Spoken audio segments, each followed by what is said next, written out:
Hey, what's up, friends? Grant Baldwin here. Hope you're doing well. Hope you're having a great day. Hey, today we are joined by my friend, Mr. Erick Rheam, who is a very successful speaker, as well as our Director of Education and Student Success here at the Speaker Lab. He works with all of our booked and paid to speak elite students. And so I wanted to take a couple minutes to chat with Erick and talk about kind of the state of the speaking industry right now. I know that there's a lot of people who are feeling a lot of uncertainty and fear and worry and anxiety because let's acknowledge the elephant in the room. It is a really, really weird time, and we're not really sure, what has happened or what the long-term ramifications or effects are. But at the same time, a lot of speakers like yourself, Erick, a lot of our students that we work with are still consistently getting booked and paid to speak. So we'll dig into the weeds here, but kind of big picture, let's zoom out for a second. How are you feeling? How are you doing in the midst of this uncertain world?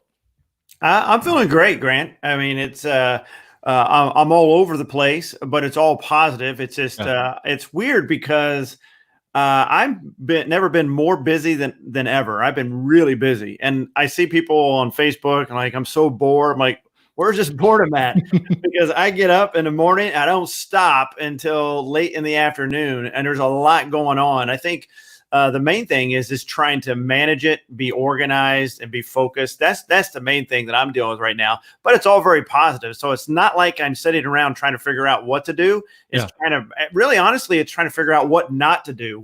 Like I'm having a call a little bit later with an individual thinking about hiring me. I'm not quite sure if I'm a good fit or not. So I'm just trying to figure out what to do and what not to do. So that's been my biggest thing so far. So even in the thick of this, you're considering turning down business. You're so busy. Yeah. Because it doesn't make sense to go outside of my brand, basically. Yeah.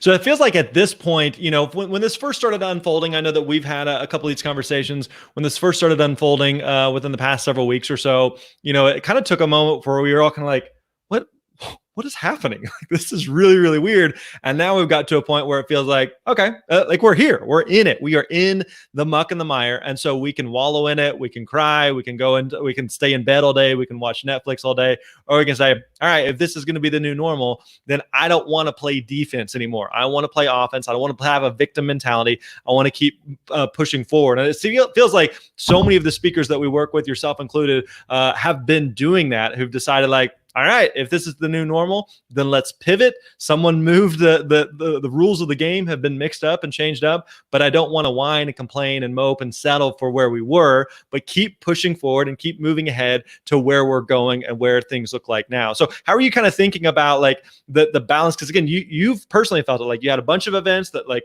all of a sudden have been postponed and rescheduled and changed up. So how are you personally thinking about like staying optimistic and staying positive and continuing to press ahead? Well, I think the main thing for me is that I have a really good system put in place. That's one of the things that Speaker Lab helped me more than anything. I'm an alumni of the Speaker Lab, and so I owe the Speaker Lab a lot.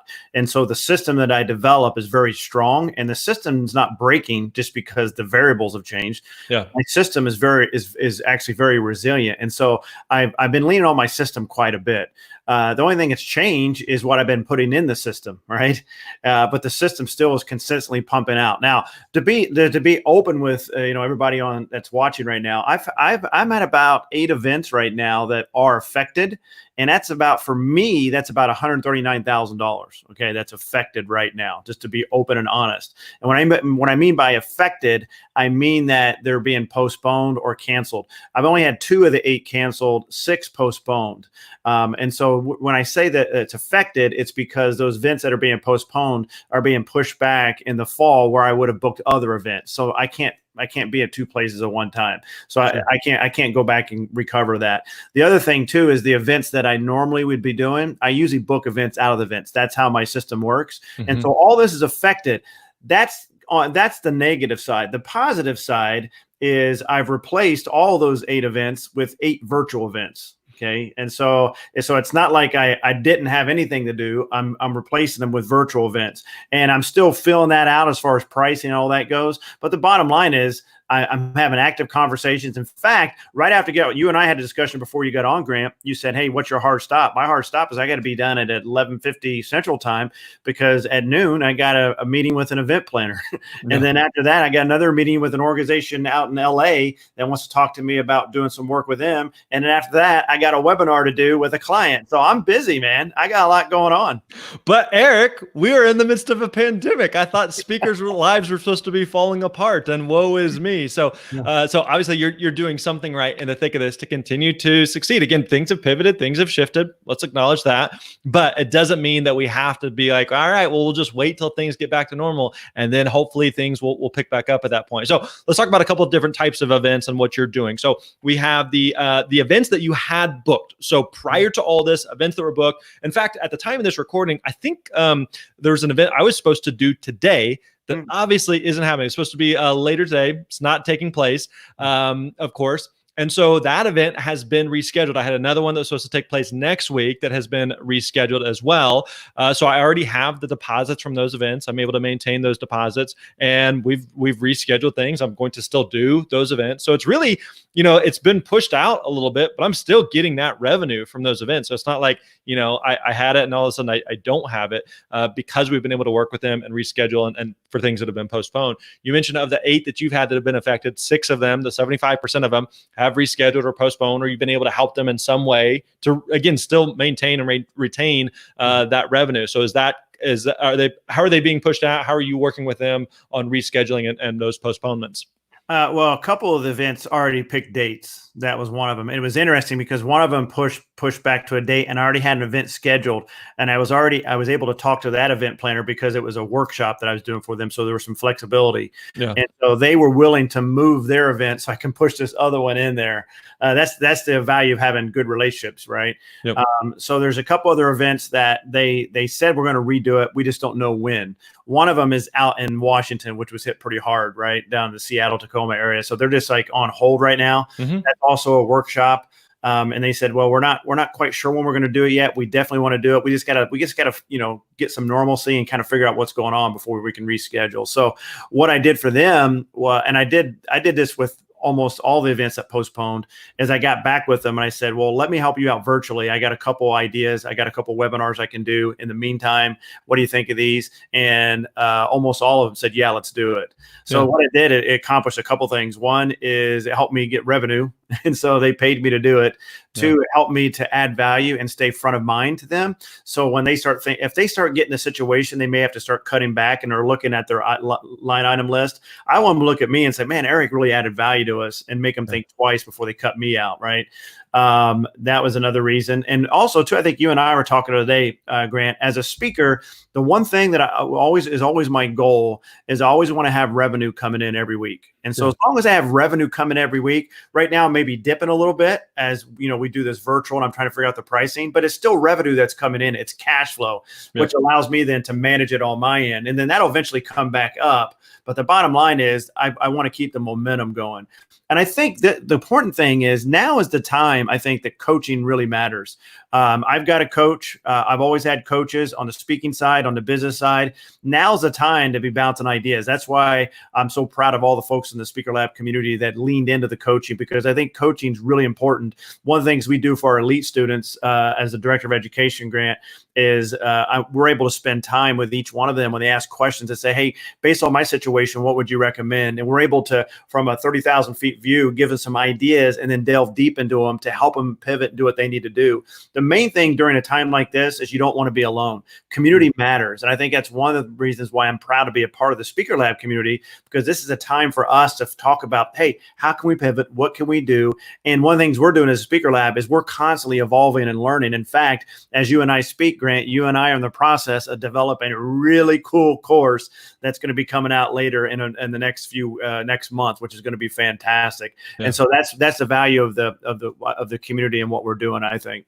So you touched on some of the events that you had already had scheduled that have been affected, that have been rescheduled and that sort of thing. What about just new events? Because one of the interesting things we're noticing and seeing is that there's a lot of events that were supposed to be happening, 6 months from now, right?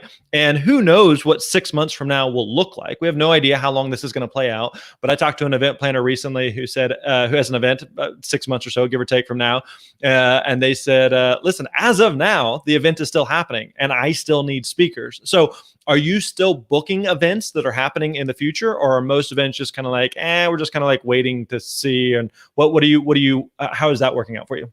Are you ready for this, Grant? Are you ready for the big reveal? I don't know what this reveal is, but I saw you grab something. I just signed this contract this week for an event. Okay. Very cool. So I just signed that contract. It was higher than my average. So whatever my speaking average is on my price. So they're paying me more than my average to come out October 14th to speak at their event. Cool. So yes, I'm signing the contracts. Now it's all dependent on each event. It's just like human beings. Human beings, we react differently. Some events, they're freaking out, right? And they're just canceling. Some are like, we're going to be all right. We're going to postpone it to another day. Some events are saying we're switching the whole thing to virtual. Yep. And some events is like, we're just going to continue on because it's far enough out that we feel good about it. And some of them are saying, hey, we want to do it. Let's put everything on hold and let's check back in a few weeks. That's why the system's so important, Grant. And that's why I don't have to, when you have something like what we developed in the Speaker Lab and what we train people on, when you have a system that is, it's not emotional, it just works. I can plug all these things in here with all these different events and all these different emotions. I can plug it in there, and the pipeline system is just pumping it right back out to me and tells me, hey, Eric, today you got to make 7 calls. Here are the issues we're dealing with. By the way, this whole morning, Grant, before you and I jumped on, I spent almost 2 hours going through my system, following up with everybody, closing things out, updating some things. So everything's fine. That's where I'm at. People are still hiring. I got proof of it right here. I just signed the contract. That's awesome, man. All right, let's talk for a second about virtual, because virtual is one of the things that a lot of speakers are starting to pivot towards, and speakers are hearing about, like, do I need to be doing virtual things? And initially, there's certainly pros and cons. One of the downsides is like there's nothing that compares to being together with people in person. But right now, because of the the guidance or the laws or the restrictions, like we for the most part aren't able to do that at this very moment. But one of the things we talk a lot about is that part of being a speaker is that you are in the problem-solving business, and so those problems still exist in the world, whether or not a live event is taking place, which creates a lot of opportunities for virtual speaking engagements and virtual opportunities to help with. So this is one of those things I know, again, for you, it wasn't something that you did a ton of before, and now all of a sudden the opportunity is available, and you've been able to do a lot more virtual engagements. You're continuing to book virtual engagements. So kind of talk us through, what does the virtual side of the business look like today? Yeah. Well, first of all, I would say from a speaking standpoint, you don't have to do virtual. You don't have to do anything. That's the beauty of doing your own business. I think the main thing is understanding and clarifying what it is, what your message is, and ask yourself, does that message translate to a virtual setting? And if so, how are you going to do that? Like I think you had a magician, and what was his name again? Vin Zhang. Yeah. And he was talking about how some of that doesn't translate in a virtual setting. And what was fascinating, he said he has like something like 55 tricks, and only 4 of them translate to the virtual world. And so having that clarity and understanding that. And so for me, the main thing is that I just always go back to my core message is, and does my message solve a problem? And if it does, who needs the problem solved, and how am I going to do it? And so my message is all about human dynamics, the human connection from my time in the military, my time in law enforcement. And so that is something that I can solve on a virtual setting. And so I just had to ask myself, is through being authentic and staying within my message, what can I take from what I do now, and what can I provide in a virtual setting? So I'm in the process of doing that. And so I've come up with 2 webinars that are quick hit webinars that are in direct response to COVID. Today, this afternoon, I'm actually talking to 2 folks on more long-term virtually what I can do to support them in workshops and things like that. So what I'm doing is, Grant, is that number one is I'm trying to come up with some quick hits, some things that's easy for me to do. It's not hard for me to do a 1-hour webinar with my message, with some slides. And I've had anywhere from 500 people on a call to 27 people on a call. And so it's wide variety. And so that's what I'm doing. So what I want to do now is I want to try the quick hits and see where that takes me. It gets my foot in the door. And then I want to start evolving and asking myself, what can I do next? And what can I do next? The other thing too to think about when you're doing this virtual stuff and you're thinking about it, just be prepared that you're going to have to pivot a lot, and just be prepared to experiment. You know, you don't have to have it all figured out. The main thing is just start getting out there and seeing what's working, what's not working. Keep coming back to us, because we're going to keep teaching you on stuff as we learn it. But that's how I've been approaching it. Yeah, and I think you kind of touched on that there. That's part of the value of the community and working with the students that are inside of especially the elite program.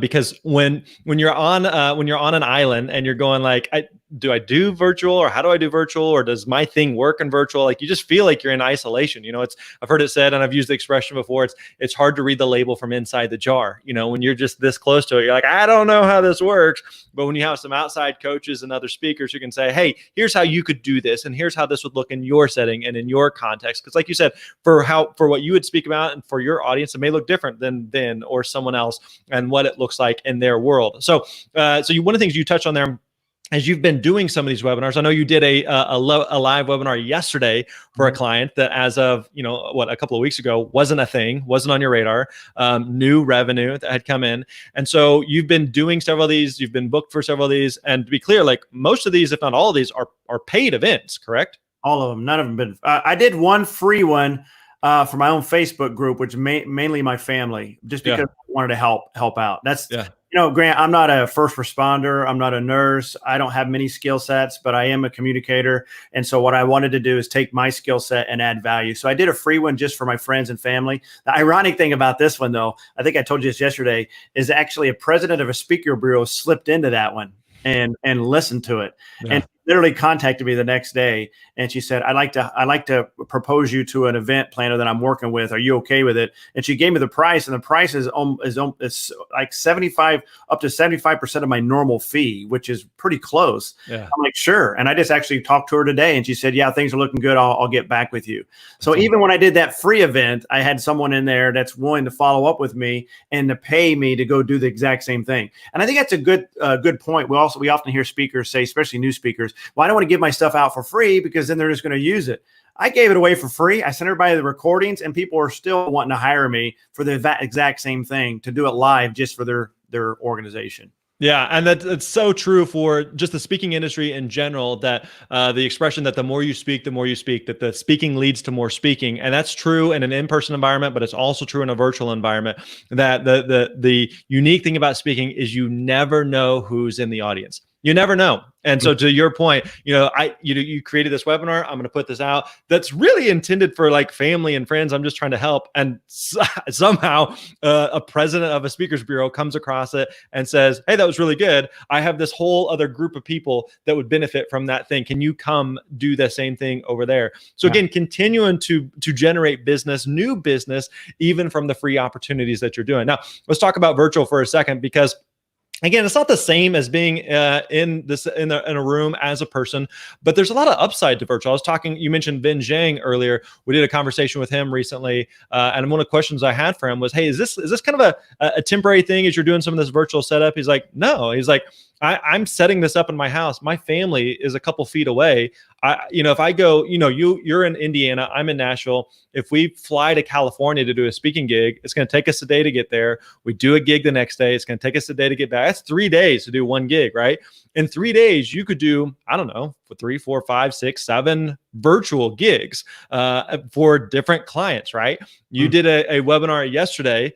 Right there in your home, your family is still right there. One of the things my wife and we always talk about is, if I'm going to go do an engagement, how many sleeps is daddy gone? Yeah. How many sleeps is daddy gone? And the best part with virtual engagements is daddy and mommy are gone. None sleeps. So you get to generate revenue. You get to help people. You get to serve, and you get to do it from the comfort of your own home. So I'm doing 3 gigs this week. Three. One was in Seattle. The next today's Nebraska. Tomorrow is Kansas. So if I would have done those live, number one, I probably wouldn't have done all of them that week, but that would have meant flying to Seattle. That would have meant flying to Kansas and flying to Nebraska. Yeah.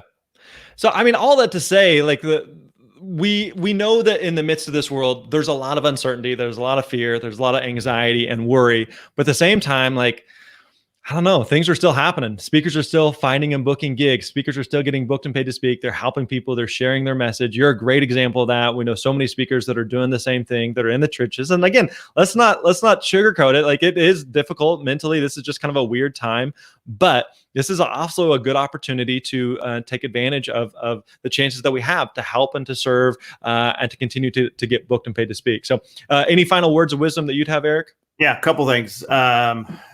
This is also really cool. You ready for this one? So I don't know what's coming, but I'm ready.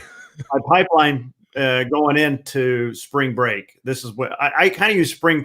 Two things happen that I'm going to remember for this COVID thing. Number one, I'll remember when they shut down the NBA. When the NBA shut down, that's when I knew this is real. Yeah, that Wednesday night. It was after Trump gave his talk, then the NBA shut down, and then Tom Hanks had it. And we were all like, what just happened? Mr. Rogers is sick. What is going down? But yeah, so I remember that. And going into spring break, I had 40 potential gigs in my pipeline. All right. Now explain what your pipeline is, because this is something you teach our elite students. You are in the trenches of doing this. This is so pivotal to consistently finding and booking gigs. So in fact, we're going to be doing some more training on pipeline, but just big picture, what is this when you're referring to that? Pipeline is 5 stages that I go through when I think that I want to work with an event planner, and that becomes a reality, that's a possibility. I put that in a system in my pipeline that takes me through 5 stages, from the lead in all the way to the contract negotiation. So when I say pipeline, I had 40 different potential events that I was working on that were somewhere in the stages of starting or maybe possibly signing a contract. So I had 40 going in to spring break. Now, as of this morning, I have 81. So more than doubled during a pandemic. I've almost doubled the amount of events that I'm currently engaging in with right now. And I've been talking to a lot of event planners, Grant. Every week, I probably talk to maybe 6 or 7 on the phone, talking about what I can do to serve them events. And I start asking them questions. I just want to know how things are going, Yeah. And here's a couple things I'm hearing. Number one, event planners got budgets. They got budgets for this stuff. I mean, they've set aside money to spend. They're going to spend that money because they got to add value to their members. They got to add value to their employees. They're just going to shift on how they do it. So the money's not going away. It's there. Depending on the organization, it may shrink or whatever. But the bottom line is they're willing to invest. They're just looking for the right people to invest with. Right. The other thing too, I talked to an event planner about pricing, because I think pricing is something that everybody's asking about. And so I just asked an event planner, tell me about your pricing. And so they reduced they're going to a virtual environment. They're reducing their fees by 20%. They're reducing it by 20%. And they're reducing what they're paying speakers by 50%. So that just kind of gave me an idea of what they're doing. So it's shrinking right now, but it's not going away, and it's going to come back up. And so I would say this: if you want to be a speaker, number one, there's money to be had. I'm getting it right now. I mean, it's not going away. So I have cash coming in every week.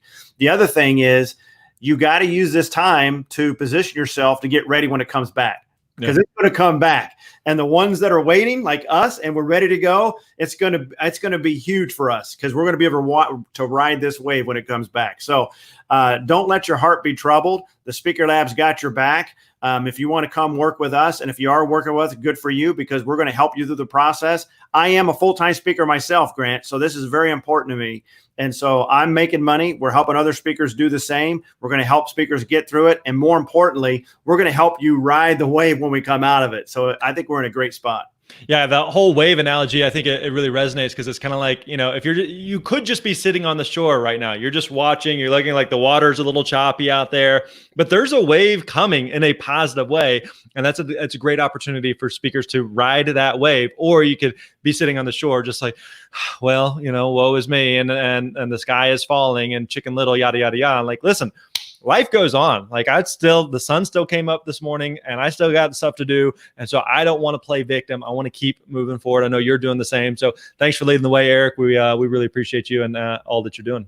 I appreciate you, Grant. It's an honor to work with you, man. And it's an honor to work with everybody in the community as well. For sure. All right, guys. Hey, thanks for hanging out with us. We appreciate it. Again, we would encourage you and challenge you, keep on keeping on. If you want the Speaker Lab's help, myself and Erick and our team, if you want to work with us, especially inside the elite program, reach out to us. Let us know. We'd love to work with you, serve you, support you. However we can, talk to you about how you can pivot and adapt and adjust and thrive in the thick of this crisis. So reach out to us, let us know, and we'd love to work with you.